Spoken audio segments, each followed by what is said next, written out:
Welcome to the Darkstream, Voxday, voxday.net, sorry, and unauthorized.tv. Thanks for tuning in. Audio is good, visuals are good, and I do not have the unauthorized chat going yet. There we go.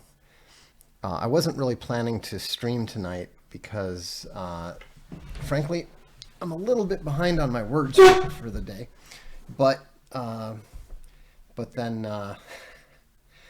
my Booster Patrol mate ended up turning something around well about 5 times faster than I ever expected. So, and he's been waiting forever. So I thought, okay, well, maybe I could find something to stream about.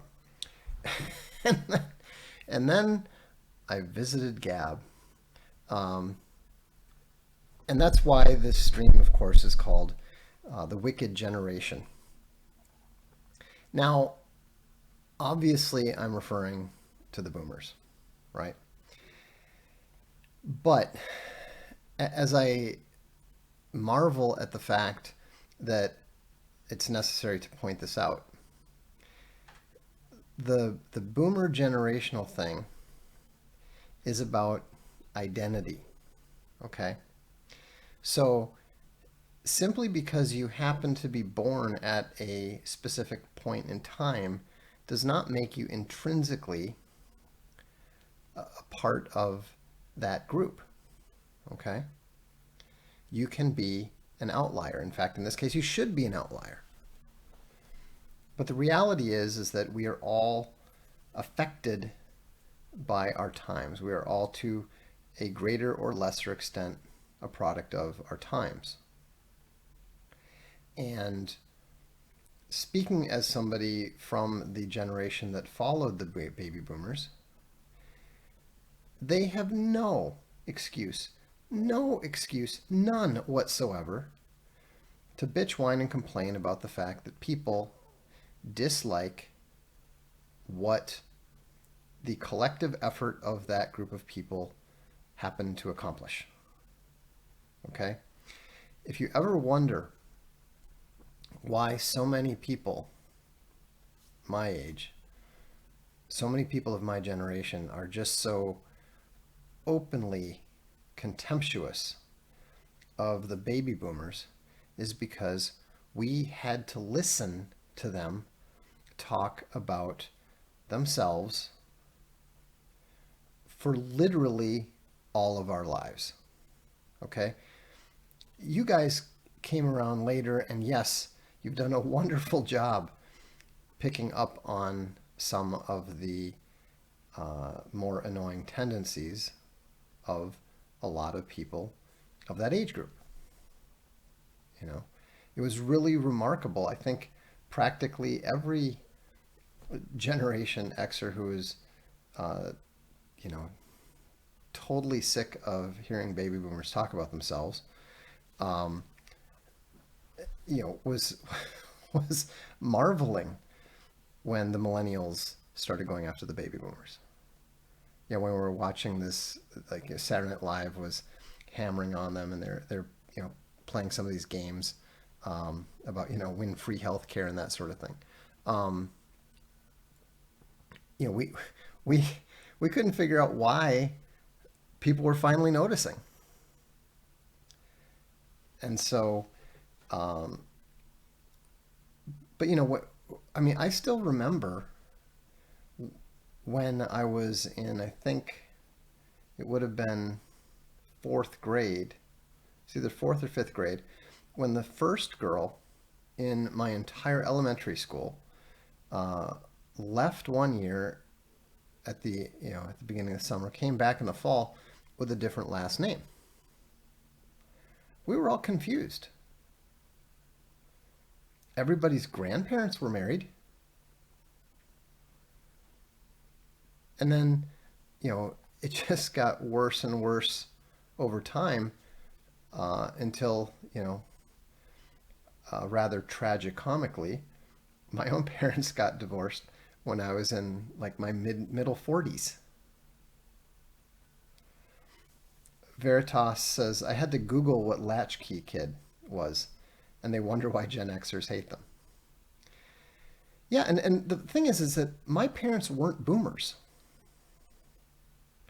Now, I'm not going to say that they uh, were completely unaffected by the boomer ethos. They were a little bit older, they were a little bit more able to resist whatever passed for temptation that so many boomers succumbed to. But it was really remarkable, and it was really astonishing for me as a Generation X parent when my friends got married and started having kids. And it was incredible to see these boomer parents, who are now boomer grandparents, vanish. I mean, I was extremely close to my maternal grandparents. I was old. I mean, uh, we were not close to my paternal grandparents, but that was just because that had nothing to do with anything other than the fact that my grandfather on that side was a pretty serious hard ass who didn't really have much use for anybody who wasn't working on the farm. Fine, that was just that was just him. And that was just them. That was there's always plenty of room for individual exceptions and outliers, right? But I spent so much time with my grandparents. I think once I'm not even sure how my parents work this, but I remember once, I think it might have been fifth grade or something, but they just sent me out there for like a month. I remember because I got to skip school because they gave me homework that I had to do, and it was fantastic. Even when I went to college, I was about 3 hours away from my parents. My grandparents lived very, very close to Mount Vernon. Like you literally drove past Mount Vernon to get to their street. It was a really beautiful drive, one of the most beautiful drives I've ever seen down the George Washington Parkway in the fall. And you know, I used to go down there regularly. I mean, every time we'd have like a college break weekend um, for Thanksgiving, uh, things like that, I would cheerfully, happily, you know, go down and stay with them for 2, 3 days. Sometimes my friends would come. My friends were actually a couple of them were fairly close to my grandparents. I mean, and so it was really shocking when our parents became grandparents and they were suddenly too busy, you know. Now, obviously, when you're a kid, you don't necessarily see what the relationship between your parents and your grandparents are. I was kind of shocked after my grandmother died to find out that she and my father had always kind of butted heads a little bit. You to their credit, to their mutual credit, neither one of them had ever allowed us to see that. And what was really funny was finding out the sort of thing that they butted heads about. Apparently, the big issue was which way the toilet paper came off the roll. I gotta admit, I'm kind of siding with my dad on this one. A man has the right to decide which way the paper comes down from the roll in his own house. And I had no idea that my grandmother could be that bossy. That she, I mean, I knew she was particular. She was an artist. She was a pretty good painter. In fact, her brother is considered one of the best Mexican American painters in the country, or was, I should say. But you know, the but the fact that that was the kind of issue that they had. I mean, how good is your life? How happy is your family? That the biggest problem within the family is there's differing opinions on which way to install the toilet paper roll. I mean, what a wonderful life. But and the funny thing is that some of these uh, absentee grandparents were actually really good people. You know, genuinely good people that I admired, that I liked, that I knew. And it was very confusing to me in my middle 20s to see these people just not that interested in altering their lives in order to accommodate the grandparents. I mean, the phrase that you heard a lot is, I've done my time. You know, I did my time. I raised my kids. And keep in mind, these are the good ones. These are the boomers who stayed married, who raised their kids successfully, who got their kids married, the kids produced grandkids. These are the success. You know, they didn't start by aborting their kids. They didn't get it divorced. So, so even some of the boomer success stories, just from my perspective, lost the plot when they became grandparents. And I thought at the time, I thought, well, that's just, you know, this social circle. There's, you know, there's some unique aspects to that social circle. I mean, when you're from, you know, when your entire social circle is fairly wealthy and they have a home in Florida or they have a home in Southern California or Arizona, any of the, you know, usual snowbird states, and they go down there for the winter, well, of course, they're not going to spend quite as much time with the grandkids. It's kind of difficult to do if the grandkid's in Wisconsin and the grandparent is in, you know, Padre Island or Naples or, you know, Sanibel, whatever. Um,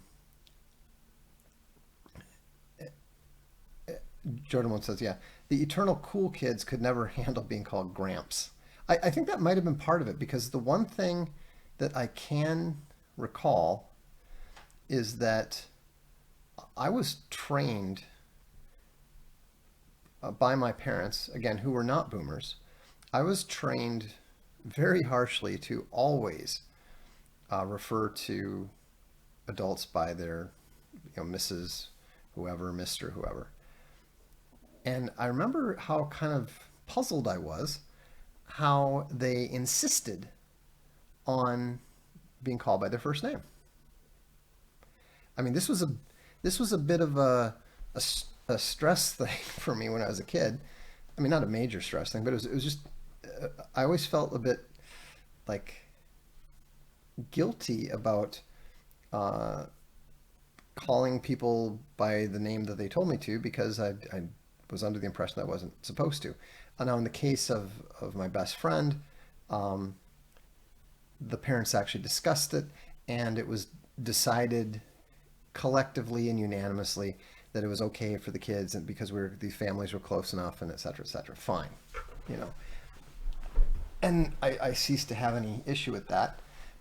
Frankly, I always felt like a bit of a hippie anyhow because when uh, my cousins from my not actual uncle, but like I didn't know it till I was 15, when they would come visit, you know, they were raised in a military family, and so they always referred to everyone as sir and ma'am.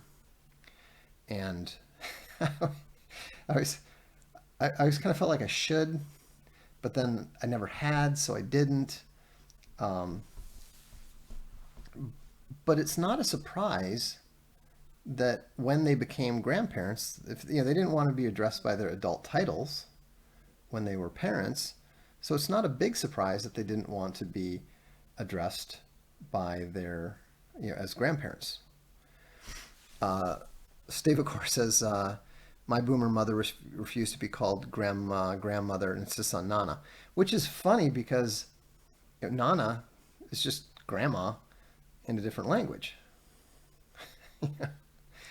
But apparently that's okay. Um, Fencing Bear says, I love being called ma'am, just so you know. Yes, ma'am. Understood. The, I mean, obviously, um, I'm not going to stress about whatever my grandchildren call me. I mean, um, I sort of just assume they'll call me Dark Lord like everyone else, including my children. But I'm joking. Um, but although it was absolutely hilarious when one child was asked uh, what their father did, and they said, "Oh, he's a Dark Lord. He Dark Lords," which I'm sure raised a few questions. But say la vie. And then of course, and then of course, the newspaper piece eventually comes out explaining that I'm, the rebirth of Hitler, or whatever. So, um, Driftless says, "What is it about death and mortality that boomers just can't reconcile?" Well, my impression is that they were raised in a culture that essentially worshipped youth. If you look at all of the music from that era, if you look at the entertainment from that era, it was a, a very unique and special time in history. It was one of the easiest, happiest, and most pleasant times in history. So much so that Hollywood had to go out of its way to try to subvert it in order to convince the special boys that their misery was real, that their misery was the norm. And I think that a lot of them really genuinely wanted to live forever that way. I think that there's echoes of that. There's some echoes of that in my generation at a certain point in time. When you listen to um, like Alphaville's Forever Young, um, it's difficult to accept at certain times when you're at the peak of your youth and beauty. It's difficult to accept that it's not going to last because you want it to. Now I think perhaps because I'm a bit more intellectually and philosophically inclined, I recognized at the time, you better enjoy this. You better appreciate this and make the most of this because it's not going to last. If you've ever read history, um, if you've ever seen a picture of, your grandfather when he's young. I mean, it's kind of funny, that farmer grandfather that I told you about. I saw a picture of him when he was, probably maybe 20 or so. I mean, he was really good looking. I mean, we're talking better looking than Paul Newman at his peak. And it was really hard for me, as a kid, it was kind of hard for me to balance, like, that's grandpa? What happened? And now I look in the mirror and I look more like him back then, uh, in the older, uglier form than I do like myself. Like what my internal image is. 20 Buck Bear sends the first super chat. Thank you. He says, coping mechanism. Equate gray hairs with wisdom. Got my first two last year. Well, see, I've taken a different approach. I don't cope. I fight. I fight knowing that I will lose because Father Time always wins. I think that one of my favorite things at this age is to be on the soccer field, play with some new player, some new veteran or something, and uh, seeing the surprise on their face when they find out how old I am. You know, every that's a battle won. To balance when you go to do a pull up and something goes and you can't do pull ups for the next 6 months. That's a loss. You know, um, Cactus Eater Bear says, I'm still surprised when I glance in a mirror. That's what I look like now. I know, it's astonishing. I mean, I'm glad sometimes that I don't live around my childhood friends because my youthful friends, I still remember them in my head as they are. You know, it's actually more painful to see your old friends, your old girlfriends, etc., than it is to look in the mirror because you just look in the mirror and you're like, "Yikes, what happened?" And you move on because you're not just sitting there staring in the mirror. Um, See, John Bradley said you've also avoided that whole white hair thing. I'm actually that's the one thing that bothers me about having lost quite a bit of hair. Um, Although considering how much I have to you know trim, there's more of it than I would have thought. Um, but the thing is that I was looking for that was like one of the things I was kind of looking forward to. Like I always liked the way that what I wanted to do is have like really great thick white hair and then get a tan. Like there are some of these old guys you'd see down in Florida. We'd go down to Naples for spring break sometimes, and you'd see these old guys with like you know white white hair and deep tans, and I remember thinking, and they were often so just sort of casually cool and elegant that I thought that's what I want to be like. But what do you do? No, this is not a boomer look at all. I'm not talking about that. These there's no boomers who look like these guys. These guys were like, um, uh, they would wear like pastel suits and ties and have canes. It was pre George. I'll find it at some point and show you. But anyhow, um, gingers will never look wise. We just get creepier with age. That's funny. Um, yeah, the venerable old man and yeah. I mean, the thing is, again. Oh, here, wait. We've got another super chat here. Sorry, T Mac. Thank you. It says my biggest shock was jumping off a scaffold and there being no bounce.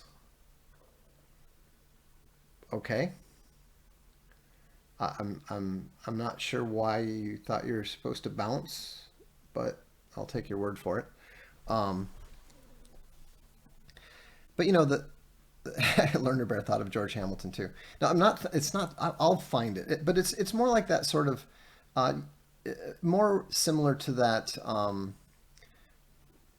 What's that? Coolest man in the world, or the beer guy. You know, um, is more that sort of thing. But it's just not. It's not an option. So instead, I just have to. Most interesting man in the world. Yeah, it was a bit more like that, I would say.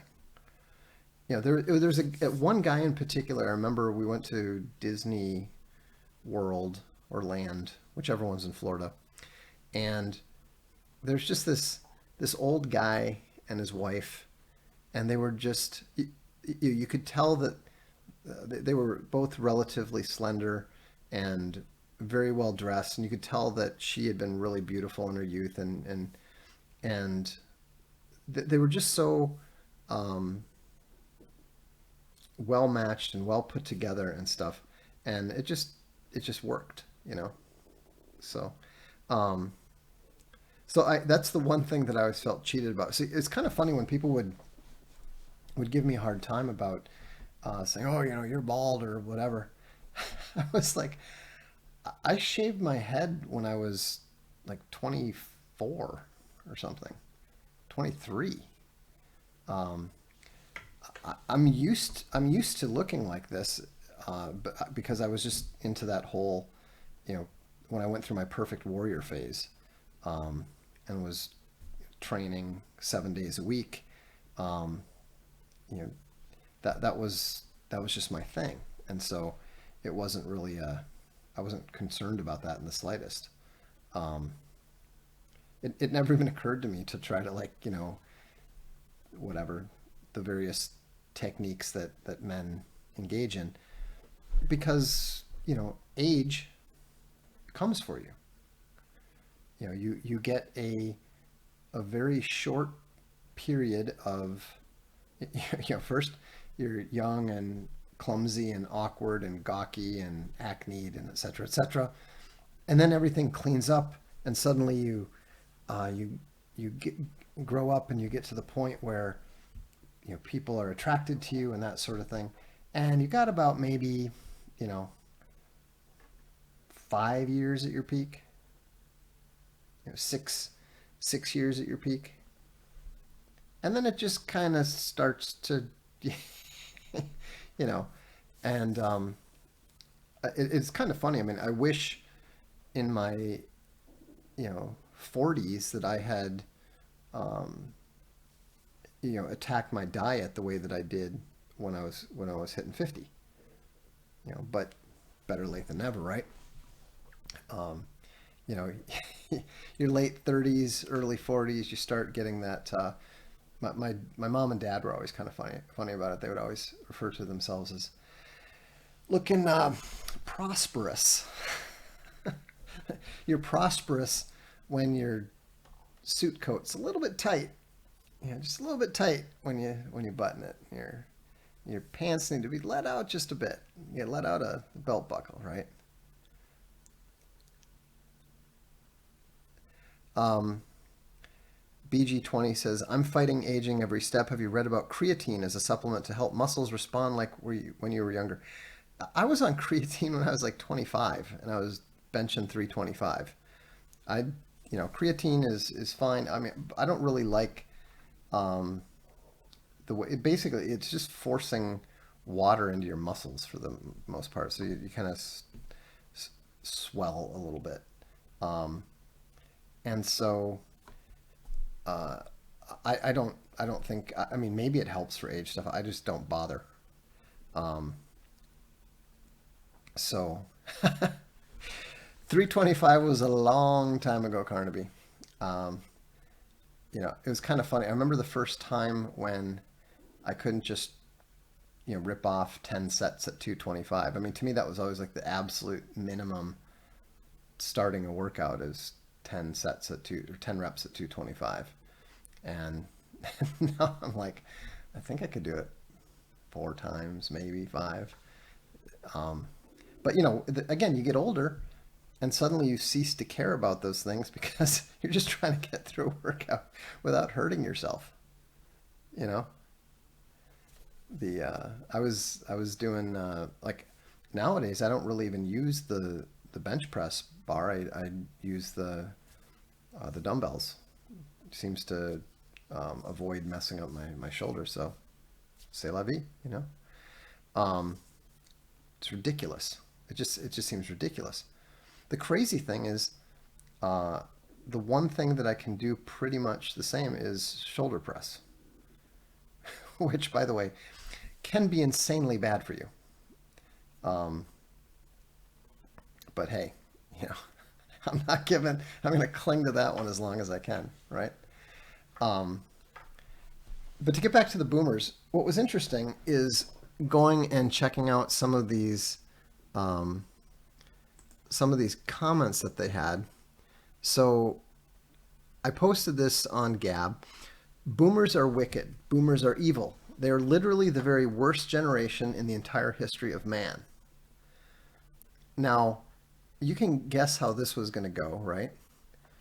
And the reason I posted that was because I was referring to this piece where a, a, a grandmother didn't want to babysit her grandchild unless she was paid 20 an hour plus overtime. Now, um, there's some context to this in that she's trying to encourage her daughter to stay at home, et cetera, et cetera. But this is not the way to do it. And it says, I told and then this other person, this is really the more the one that I was responding to. I told my children, if you choose to have children, don't assume I will look after them, because I won't. So far, I don't have any grandchildren, and I'm very happy. Her line ends with her kids, I guess. And then it was, and then of course, you end up getting these responses like, I disagree. Sounds like you're very bitter.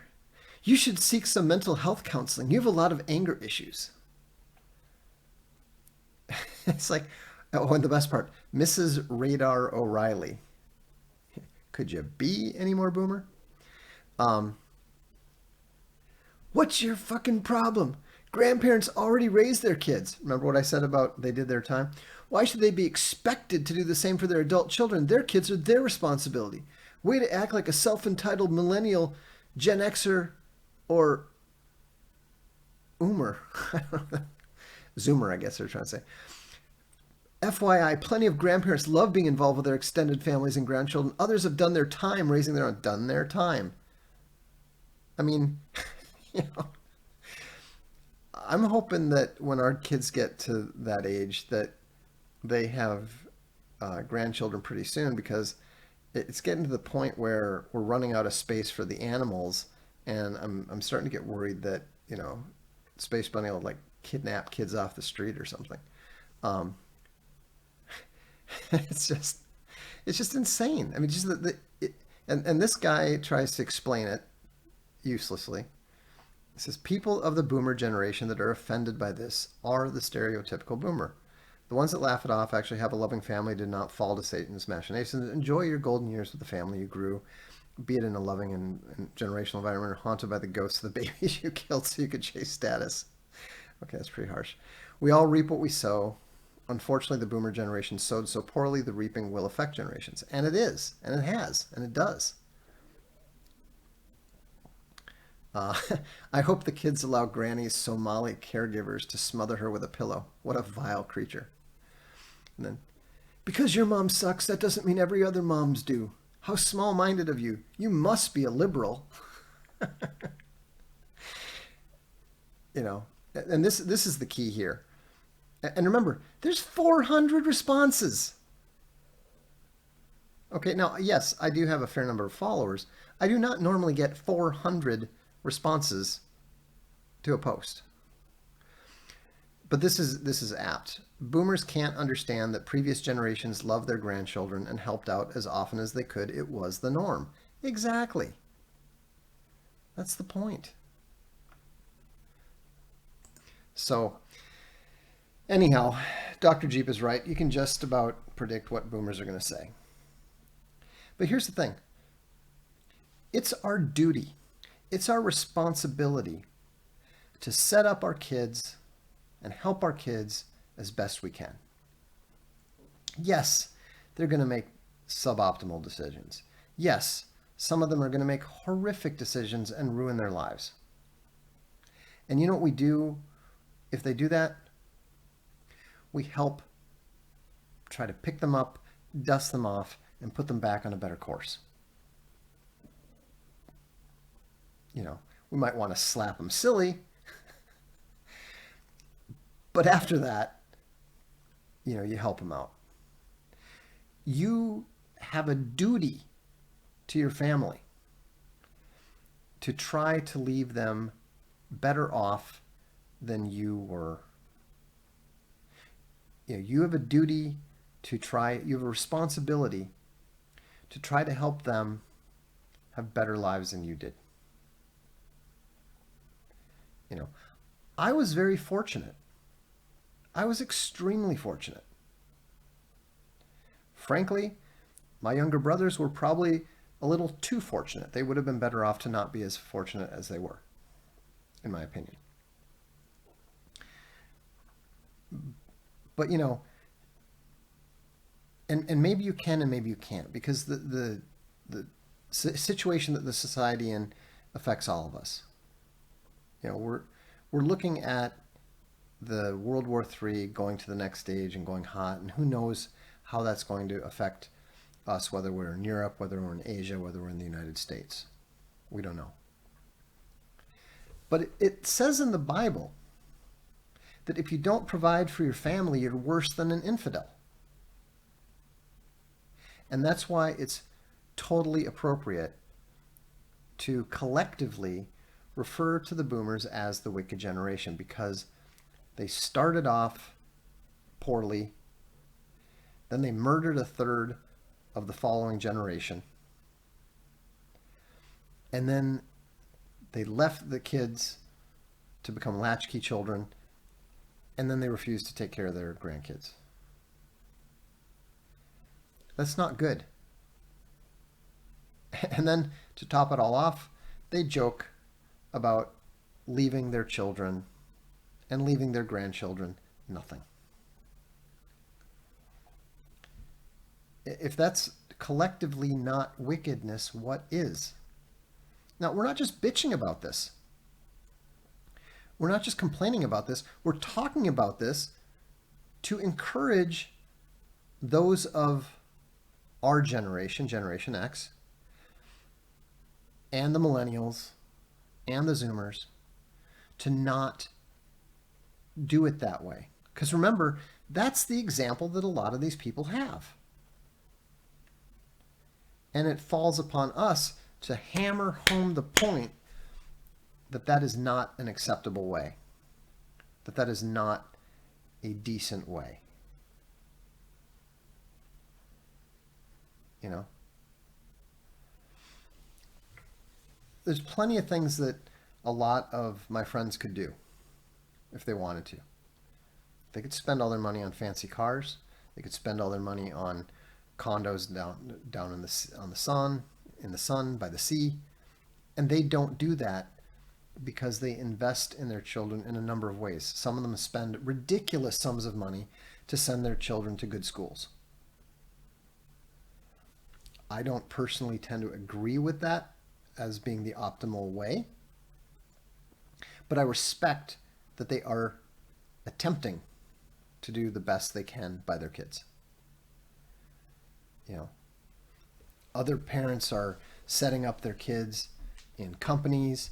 Other kids are helping their kids get going in the trades, funding their, not just funding their education, but sometimes, buying the tools that they need to become plumbers or, whatever else it is they do in the trades. I don't actually know. But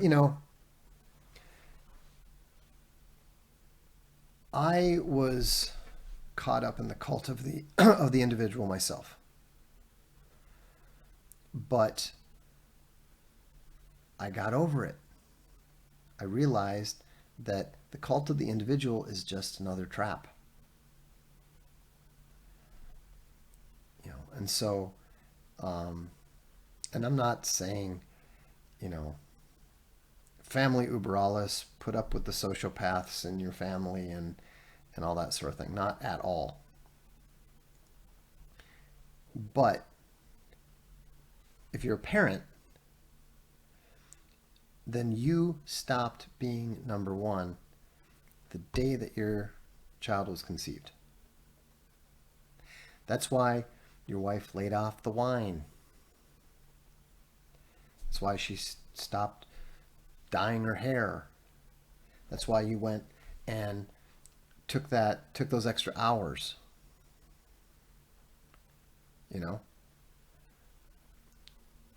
and you continue it from there. And the reward that you get is when they present you with your first grandkids, and the cycle of life continues. Your line lives on, your species lives on, your society has the ability to survive and hopefully thrive. And the reward is more than worth it. You know, it's absolutely more than worth it. You know, we can't go back, to those great days when the kids are 2 years old and you can, or they're 5 years old and you can tell them that meerkats are the most dangerous animal in Africa and they believe you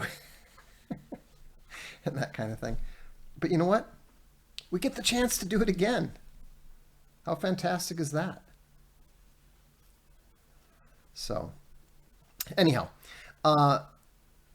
moving on to the next subject, I'm pleased to say that we have the latest booster patrol, and apparently apparently John doesn't have enough to do because he's now moved on to making videos. So apparently we can't just play music anymore. We have to do the whole thing. At this rate, by this time next year, we're probably going to be playing holographic live performances or something. But in any event, make sure you turn up your speakers because it is time for some quality booster action. This is actually, to be honest with you, I think this is one of my favorite guitar performances by John, and so no one wants to listen to new music but give him something to look at. Anyhow, this is Godzilla, the Blue Oyster Cult song, Boosted by Booster Patrol.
History shows again and again how nature points out the folly of man.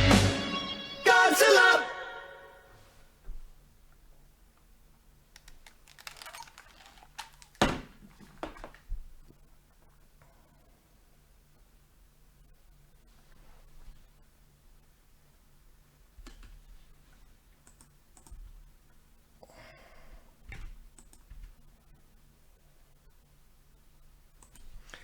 Oh, I just realized I can't change it that way. I forgot which screen I was on. So anyhow, hope you enjoyed that. That was an epic performance by John on the guitar. And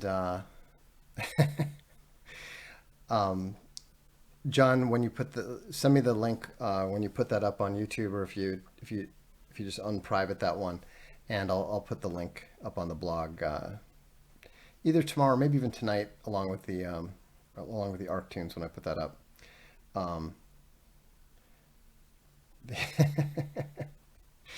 But yeah, it's fun to get back to getting some stuff out. I think John's got about approximately 57 songs that he wants to release here, but we'll get there one at a time. I'm probably the weak link because well, I am the weak link, but I'm also the one that slows everything down because I've been busy writing. So, but I will say that I did send him an email with some suggestions for some new songs that I think you guys are really gonna like, and so we'll see how that goes. I've got to get a couple of these. We still need to get a couple rights cleared, and then we should be able to get everything out to the backers. Haven't forgotten about that at all. As you can imagine, I've been busy the last couple of days dealing with working on getting the insurance to pay for the damage to the machine that they dropped off the truck, and piecing together what actually happened, all this sort of thing. So, which, as you can imagine, is fun. I'm also contemplating, as you know, Arts of War is the new Castalia library book. I'm going to put up a post about that tomorrow. I've been meaning to for the last 3 weeks. Haven't gotten around to it yet. But I think what we're going to do is one of the things that bothers me, and for those of you who subscribe to Castalia Library, I would welcome your input here, is that it bothers me that people can subscribe and pay $50 a month for like 10 months before they get a book. Now, that's fine for the community because there's enough trust within the community and also enough expectation of quality, that people are willing to wait, people don't have a problem with it, that's fine. But once the Tala books come out, which is probably going to be early March, everything's going to change because a lot of people are going to want the kind of books we're producing. And we've seen that Brandon Sanderson went out and had similar books made, and so this is going to be an interesting thing. And so I think that what I'm planning to do is we're going to do a reasonably inexpensive book, which means it can't be too big. And what we're going to do is whenever somebody takes out a new subscription, we're going to send them this book right away. So we're going to have a whole bunch of them produced.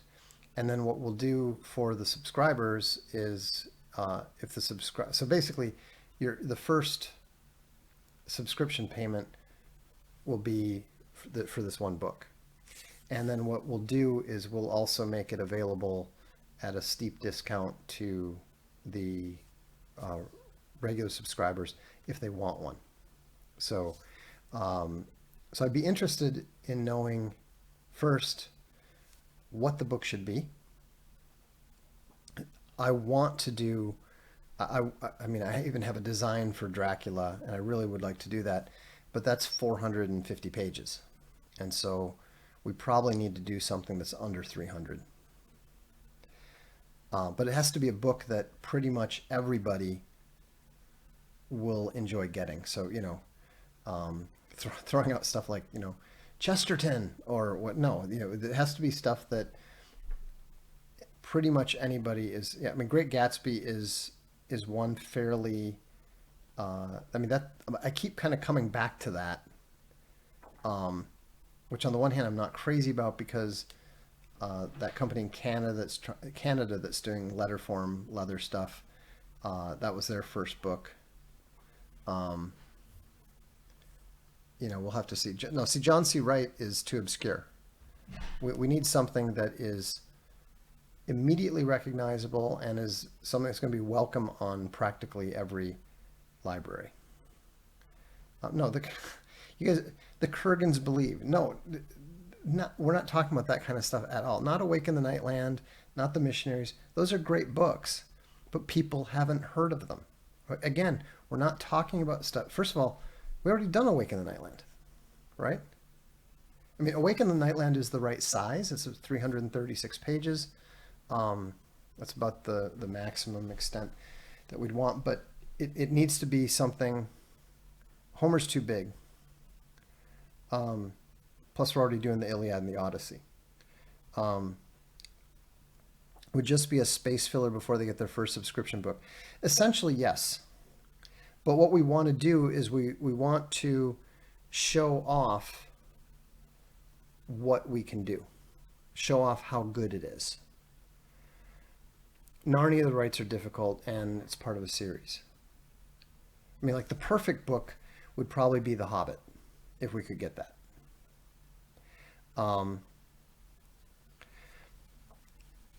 It would. We haven't decided yet. It might be the first book is just $50, and then the subscription continues from there. So, no, we don't have the permission to do The Lion, the Witch, and the Wardrobe yet. The super chat from Buzz Sawberry says Wrath of Grapes, Grapes of Wrath. That'd be a possibility. I mean, one thing that's interesting and one thing that we're going to do is that Winnie the Pooh, 3 of the books are already in the public domain, and the next one will be in the public domain next year. So we can start working on it now. So we'll definitely do a Winnie the Pooh collection. But I think that if we did all 4, that would be too long. Diary Anne Frank and the original Ballpoint. Exactly. Be Good, You're Not Paying Attention. Watership Down is a huge book. So no. We will not do Tom Sawyer or Huckleberry Finn for the reason that the book that Easton uses to launch their subscription, they don't really do it the same way that we do. They basically do just buy this for just $25 and then we'll sign you up and you can quit anytime. We're not doing that. We're not selling it and trying to trap people in. We're going to, give a, they'll know that they're starting the subscription. We just want them to have it and have something that shows the quality of it, so that if they like it and they're excited about it, then they'll understand why they're waiting. So anyhow, think about it, and we'll discuss it some other time. John points out reasonably that Booster Patrol has recorded another song that actually tends to fit the theme. Let me see if I can find it here, and we'll fire it up. And then I really do have to get going, but let's see here. Okay. This is called Gen X Angst.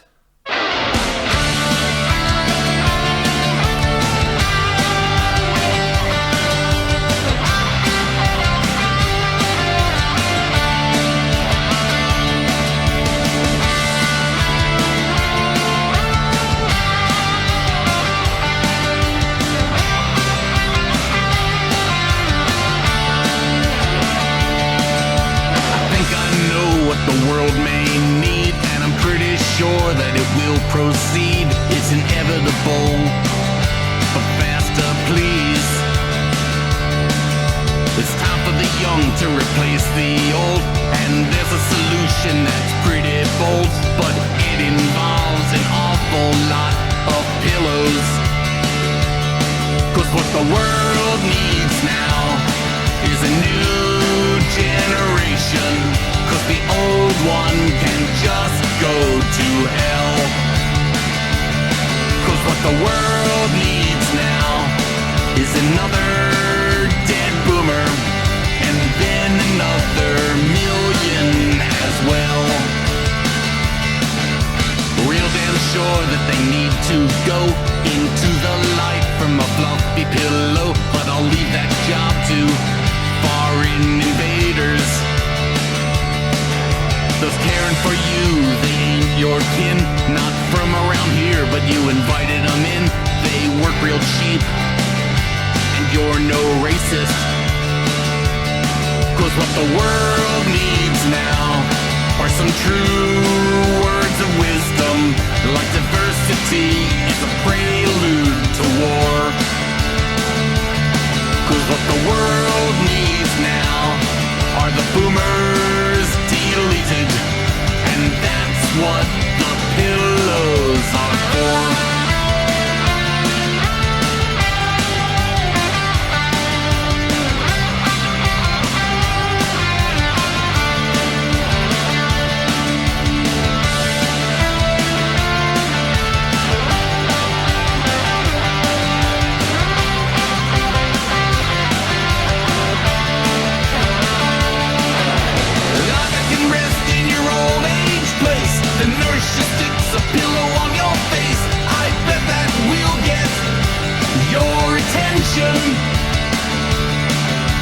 Thrash about for a minute or so, then it's off to hell for reasons you know. What's left behind? The sound of silence.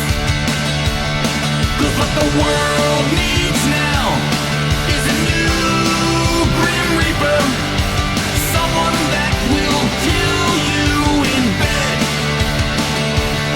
'Cause what the world needs now is another dead boomer. You heard me, yeah, that's what I said. What the world needs now, what the world needs now is a new Grim Reaper, someone that will kill you in bed. What the world needs now, what the world needs now is another dead boomer. You heard me, that's what I said. What the world needs now, what the world needs now is one less boomer. Repeat until everyone's dead.